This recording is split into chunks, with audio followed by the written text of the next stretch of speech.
उत्पत्ति अध्याय 30। उत्पत्ति अध्याय 30। जब राहेल ने देखा कि याकूब के लिए मुझसे कोई संतान नहीं होती, तब वह अपनी बहन से डाह करने लगी और याकूब से कहा, मुझे भी संतान दे, नहीं तो मर जाऊंगी। तब याकूब ने राहेल से क्रोधित होकर कहा, क्या मैं परमेश्वर हूं? तेरी कोख तो उसी ने बंद कर रखी है।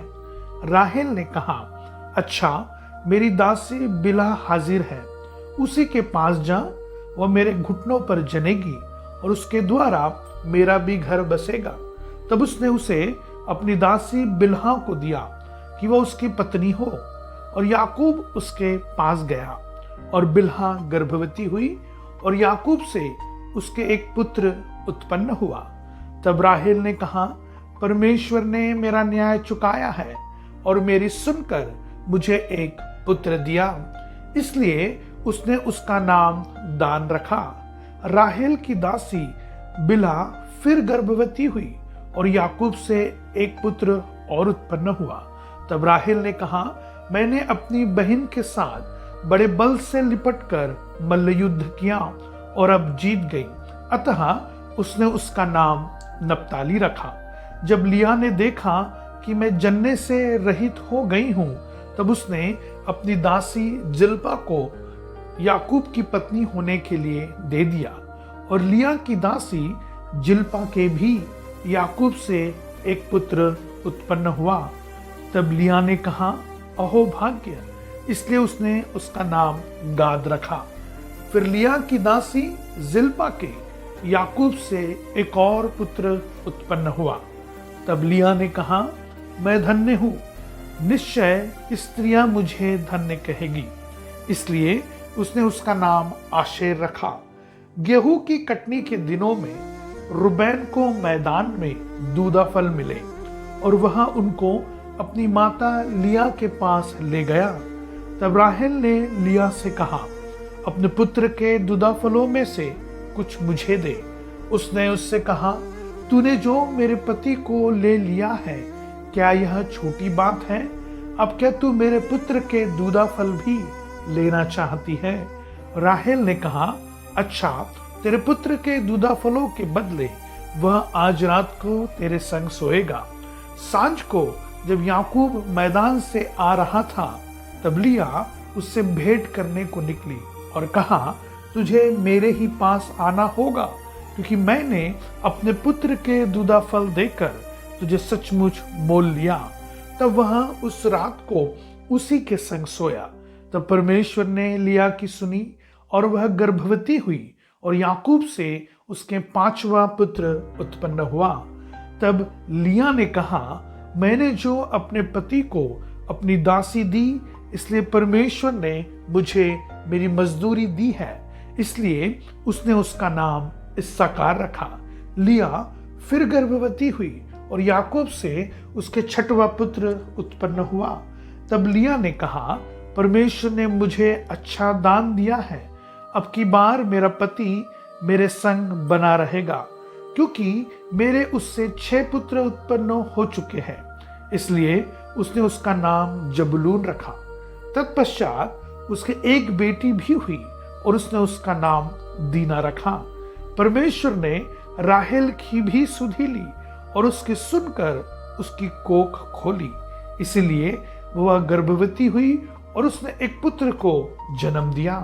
तब उसने कहा, परमेश्वर ने मेरी नामधराई को दूर कर दिया है, इसीलिए उसने यह कहकर उसका नाम यूसुफ रखा, परमेश्वर मुझे एक पुत्र और भी देगा।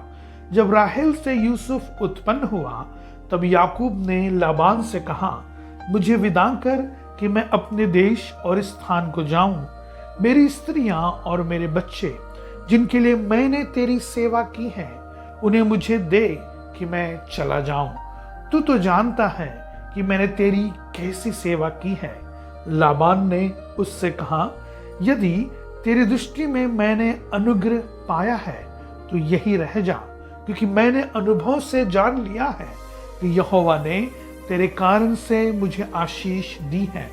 फिर उसने कहा, तू ठीक बता कि मैं तुझको क्या दूं, और मैं उसे दूंगा। उसने उससे कहा, तू जानता है कि मैंने तेरी कैसी सेवा की और तेरे पशु तेरे पास किस प्रकार से रहे। मेरे आने से पहले वे कितने थे और अब कितने हो गए हैं, और यहोवा ने मेरे आने पर तुझे आशीष दी है, पर मैं अपने घर का काम कब करने पाऊंगा। उसने फिर कहा, मैं तुझे क्या दूं? याकूब ने कहा, तू मुझे कुछ न दे। यदि तू मेरे लिए एक काम करे तो मैं फिर तेरी भेड़ बकरियों को चराऊंगा और उनकी रक्षा करूंगा।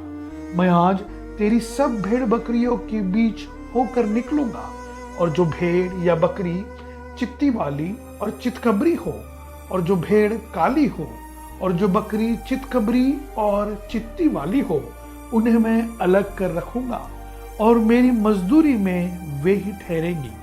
और जब आगे को मेरी मजदूरी की चर्चा तेरे सामने चले, तब धर्म की यही साक्षी होगी, अर्थात बकरियों में से जो कोई न चित्ती वाली न चितकबरी हो, और भेड़ों में से जो कोई काली ना हो, यदि मेरे पास निकले तो चोरी की ठहरेगी।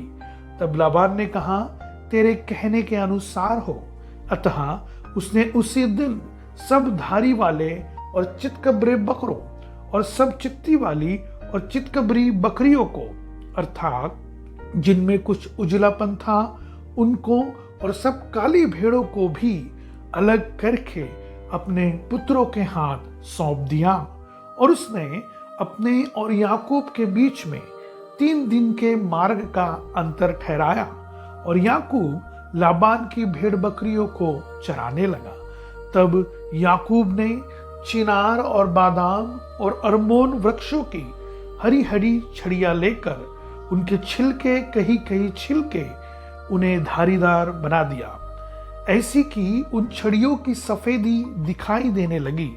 तब छीली हुई छड़ियों को भेड़ बकरियों के सामने उनके पानी पीने के कठोतों में खड़ा किया, और जब ये पानी पीने के लिए आई तब गाभिन हो गई।